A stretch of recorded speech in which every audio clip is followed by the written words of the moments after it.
wasn't a gangster from the old school. He was a university graduate who chose to become a kingpin. He operated not with brute force, but with corporate precision. His name was Curtis Warren. The press called him the Teflon Don because no charge would stick. Witnesses changed their stories. Juries returned not guilty verdicts. He built a global drug empire from the streets of Liverpool, forging alliances with cartels in Colombia and the Dutch Underworld. His intelligence network was legendary. His profits were beyond imagination. He seemed utterly untouchable. This is the story of his unprecedented rise, a masterclass in criminal ambition. How one man rewrote the rule book for British organized crime. The first part of this incredible story is just ahead. Part 1. The Man Who Would Be King. The annals of British crime are filled with notorious names, hard men from the mean streets of London, Glasgow, or Manchester.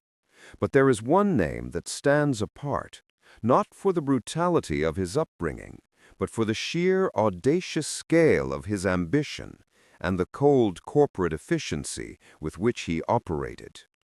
This is not the story of a gangster forged in the fires of post-war austerity. This is the story of a university graduate who decided to become a drug lord, and in doing so, rewrote the rulebook for British organized crime. He was dubbed in the press as the Teflon Don, a man against whom no charge would stick. His real name is Curtis Warren, and this is the story of how a boy from Toxteth nearly became the United Kingdom's most successful criminal. Before we delve into the complex web of his global empire, make sure you're subscribed to the Dark Deduce channel. With every new documentary, we peel back the layers of the world's most fascinating criminal minds, and your subscription ensures you never miss a story. Now, let us travel back to the 1980s, to the streets of Liverpool. The city was in a state of decline, ravaged by industrial decay and mass unemployment. In this crucible of discontent, young Curtis Warren was coming of age.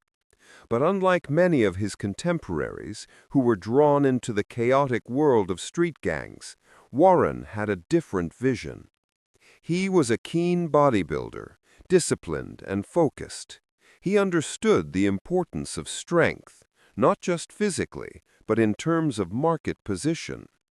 His first forays into crime were typical enough: street robberies, muggings.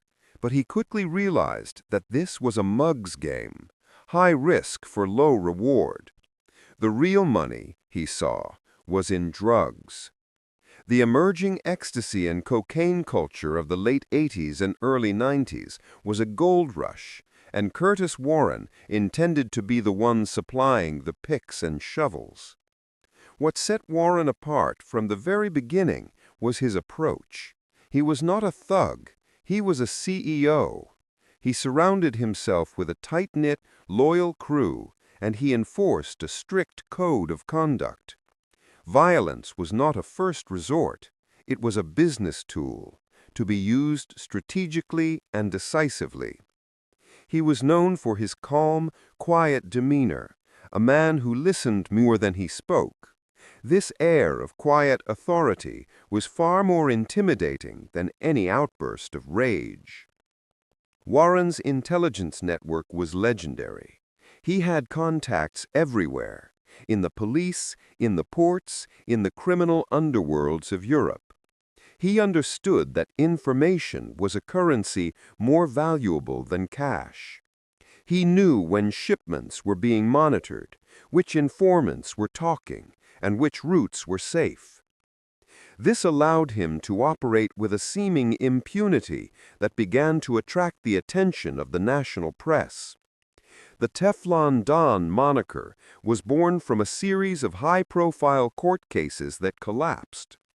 Witnesses would retract their statements. Juries would return not guilty verdicts. The evidence, somehow, would never be quite strong enough. It seemed that Curtis Warren was untouchable.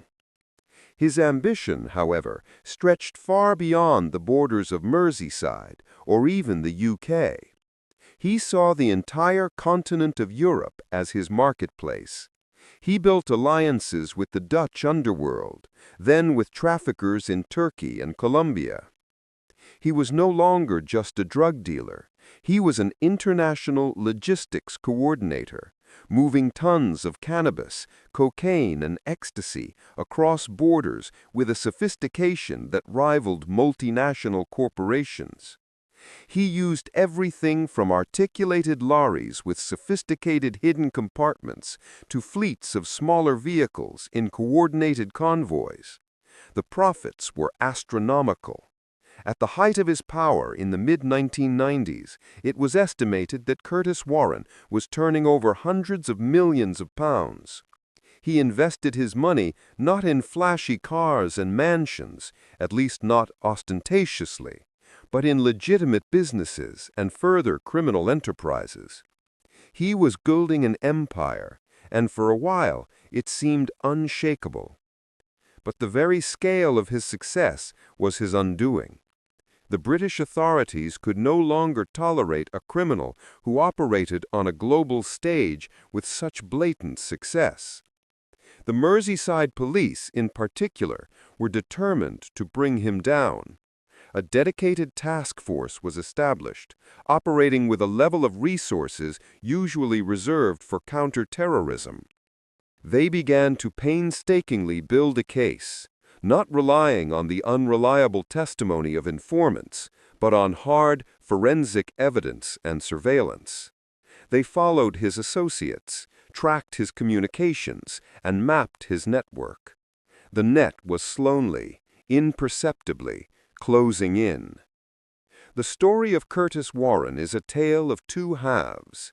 The first half is one of unprecedented rise, a masterclass in criminal business strategy that transformed a Liverpool hoodlum into a global player.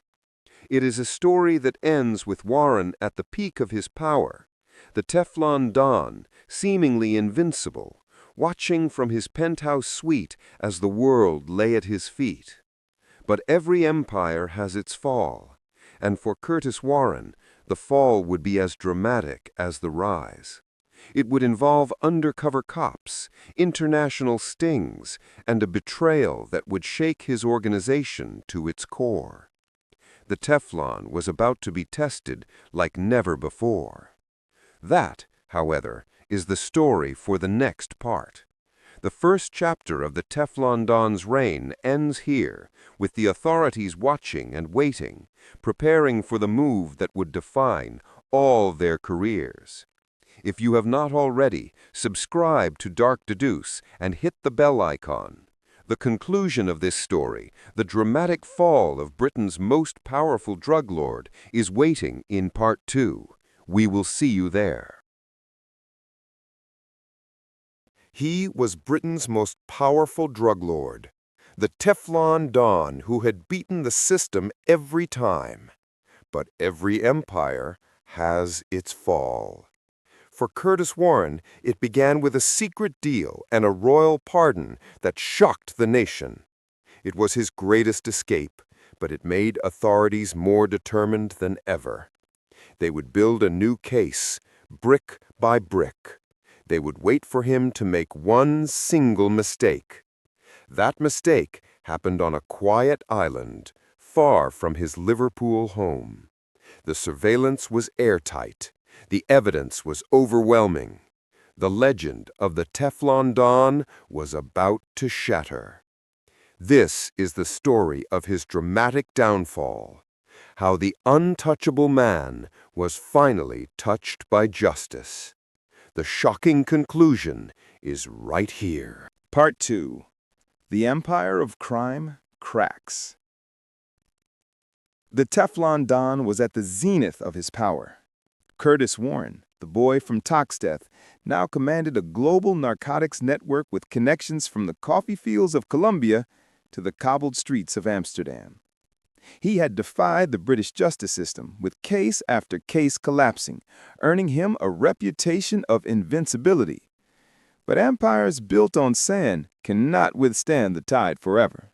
And for Warren, the tide was turning, driven by a relentless, methodical force that would use his own greatest strengths against him.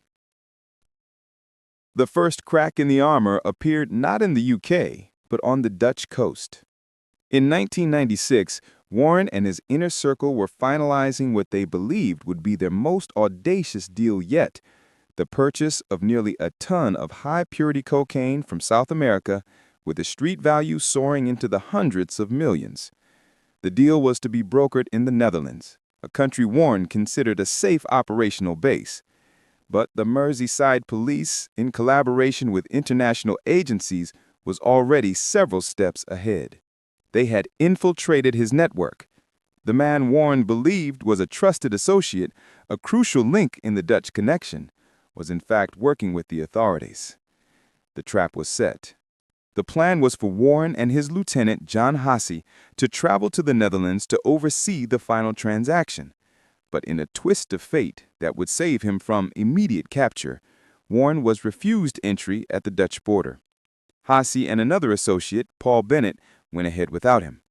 They met with their contacts in a Dutch hotel room, confident of their security. They did not know that the room was bugged and that their every word was being recorded by Dutch police. As they discussed the colossal shipment, the door burst open. The game was up. Hasse and Bennett were arrested in a dramatic raid, a direct result of the intelligence shared by the UK task force. Warren, however, was still in England, the Teflon Don once again seemingly unscathed. But the evidence gathered in that Dutch hotel room was devastating. It was no longer about witness testimony. It was about his own words, his own plans, captured on tape. The UK authorities now had the leverage they needed. Facing the prospect of a lengthy extradition and trial in the Netherlands, Warren and his arrested associates sought a way out. And in a move that would become one of the most controversial episodes in British legal history, they found one.